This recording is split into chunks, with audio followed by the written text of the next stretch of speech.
Welcome to Leadership Hangout series. My name is Adejumobi Honest. We are looking at the topic discovering who you really are. Discovering who you really are. You see, you cannot become the best version of yourself until you first understand who you are.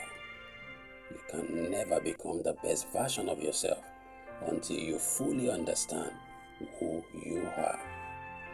One of the greatest journey a person can undertake is the journey of self-discovery, or the journey of discovering oneself or herself. Many people spend their lives trying to become what other people want them to become. They choose career because of family expectations, make decisions because of social pressure, pursue lifestyles because of what they see on social media, and measure their worth by the opinion of others. They know what everybody else expects from them, but they do not really know themselves.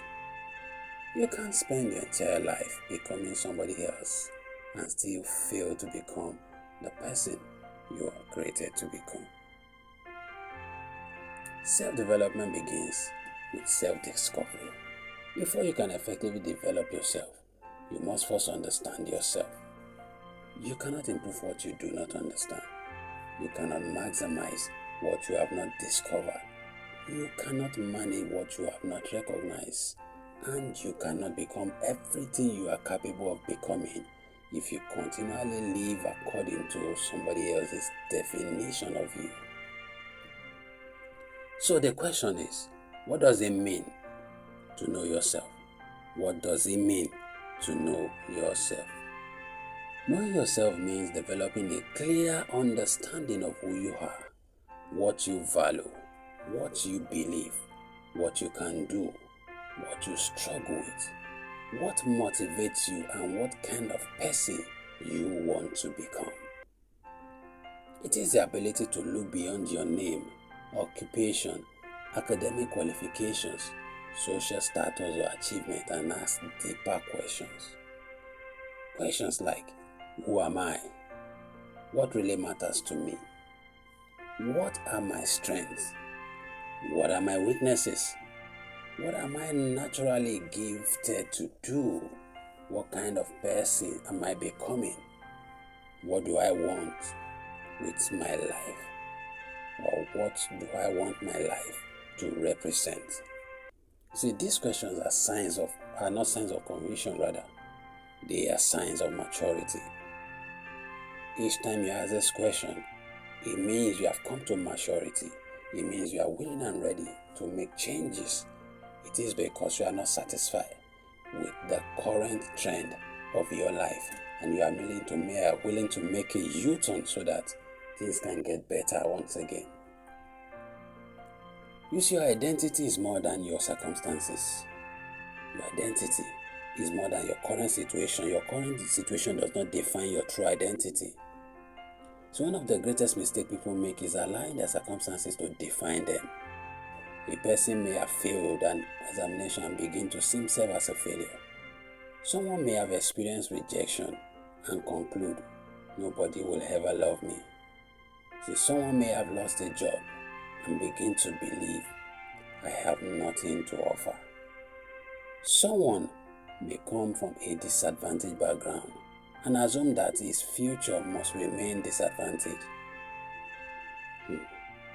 But what happened to you is not necessarily who you are. Your past may explain some things about you, but it is not, and I repeat again, it does not have to determine your future. Your current position is a description of where you are, not necessarily a definition of who you are. Remember, a temporary situation should never become a permanent identity. I'll take that again so that you understand it clearly. A temporary situation should never become a permanent identity. You may be struggling, but you are not a struggle. You may have failed, but you are not a failure. You may be inexperienced, but you are not incapable. You may be behind schedule, but your life is not over. There's still room for growth. there's still room for growth. As long as you are willing to try, as long as you are willing to learn, as long as you are willing to move past your current position, your current situation, your current circumstances, there is still room for growth. So stop allowing people to define you. Stop allowing situation to define you. Stop allowing circumstances to define you, because they are not a true representation of your identity. People will have opinions about you, no doubt, that is for sure. Some will encourage you, some will criticize you, some will underestimate you, some will misunderstand you, some will judge you based on your past, and some will see you based on your weakness. But you must learn to distinguish between what people say about you and what is actually true about you. They can say all they want, but it shouldn't be a yardstick for measuring your real identity. It is their opinion about you, not yours about yourself. So if you allow every opinion to define you, you will constantly change yourself to satisfy different people. And you can imagine how many people you will change yourself for in a day. In a day, not to talk of a month or a week. That means you keep changing like chameleon if you have to keep changing yourself based on people's opinion. One person may say you are too ambitious. Another may say you are not ambitious enough. One may say you talk too much. Another may say you are too quiet. One may say you are too serious. Another may say you are not serious. You see, if you live according to everybody's opinion, you will eventually lose your own identity. You will eventually lose your own identity, and you mustn't do that. So you need the courage to know who you are, even when everybody does not understand you. In the face of all this criticism, judgment, personal opinion, whatever name they want to give to it, in the face of all this, you must summon up the courage to understand yourself and not judge yourself by what people think or say about you. You must know your strengths. You see, self-discovery requires identifying what you do well. What do you do well? Your strength may include communication, leadership, creativity, teaching, organization, problem solving, empathy or strategic thinking, even entrepreneurship. Relationship building could be your strength. Maybe you like learning new skills part-time, you like reading, all sorts. Or you are an innovative person who just like creativity. You like to change things, tweak things, and make things come out better. You are the one who know yourself and you know your strength. And that is where you need to focus to start building up yourself. Your strength is not necessarily what you are famous for. Sometimes your greatest ability is in the thing you do naturally and therefore fail to recognize as valuable. Sometimes your greatest ability is the thing you do naturally, therefore fail to recognize as being valuable. You see, most times there are things that you do, but you don't see it as anything. You need to check some of those things. Do not underestimate what comes naturally to you simply because it comes with ease. What is ordinary to you may be extraordinary to someone else. What is ordinary to you may be extraordinary to someone else. Here also you must acknowledge your weakness, because everyone that has strength also has weakness. Once you know what your weaknesses are, you keep your distance from them. You see, knowing yourself also means being honest about your weakness. Self-awareness is not pretending to be perfect. It is having the courage to say, this is an area where I need to grow. Your weakness does not even have to become your permanent limitation. A weakness identified can become areas of development. A character flaws recognized can become an opportunity for character transformation. A skill you lack can be learned. Yes. A bad habit can be replaced. Yes. An unhealthy pattern can be changed. if you are disciplined enough. You see, the goal is not to condemn yourself for your weaknesses. The goal is to confront them and develop yourself and grow. Let me say it again. The goal is not to condemn yourself for your weaknesses.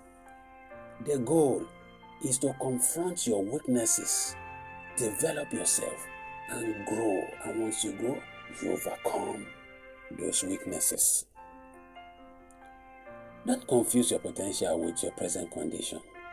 Don't do what? Confuse your potential with your present condition. One of the most dangerous things a person can do is judge his entire future by his present condition. Very risky. You may not yet be where you want to be. You may not have the resources you so desire. You may not have achieved your dreams yet. You may still even be learning skills, developing yourself. But being underdeveloped does not mean being without potential. Do you get it? Being underdeveloped does not mean you are without potential.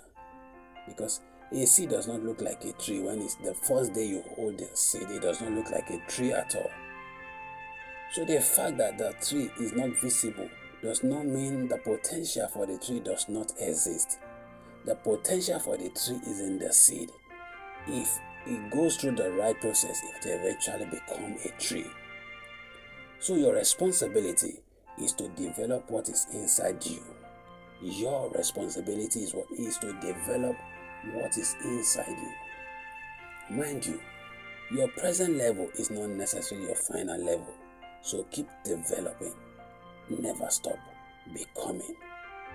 I say again, keep developing. Never stop becoming. Here is where I leave you with. And I'll leave you with these few points. You see, in this journey of self-discovery should lead to self-development. In this journey of self-discovery, your self-discovery should lead you to self-development, because the moment you find yourself, you understand yourself, you know who you are. What are you waiting for? You start developing yourself. You start building yourself. You start reading books. You start learning skills towards that particular discovery. So I leave you with these self-discovery tips. You see, discovering yourself is not the destination. You have discovered yourself, great. But it is not the destination. It is the beginning of the journey. Once you discover your strength, develop them. Once you identify your weaknesses, work on them. Once you discover your interests, explore them. Once you recognize your potential, cultivate those potentials. Once you identify your values, live by those values. Because the purpose of self-awareness is transformation. So knowing yourself should change how you live. Knowing yourself should do what? Should change how you live. Once again, the teaching, what we discuss today, is discovering who you really are. Discovering what? Who you really are. Here is where I close for today until I see you at other time. See, do not spend your life merely existing. Do not become so busy pleasing people that you never discover yourself. Do not die carrying potentials you never develop. Because there is something inside you that needs to be discovered, developed, and deployed. There is something inside you that needs to be discovered, developed, and deployed. The journey of your personal transformation begins when you become honest enough to ask, who am I really? Who am I? Who am I? And once you discover who you are, the next questions become, who can I become? Who can I become? This is where personal development truly begins. Once you know who you are currently, and you know who you can become or what you can become, that is where personal developments truly begin. I'll leave you with this quote. The greatest investment you can make is the investment you make in becoming the person you are capable of becoming. The greatest investment you can make is the investment you make in becoming the person you are capable of becoming. Know yourself. Accept responsibility for your growth. Develop your potential. Become intentional about the person you are becoming. Thank you. Until I see you in the next teaching, I remain Adejumobi Honest. Thank you.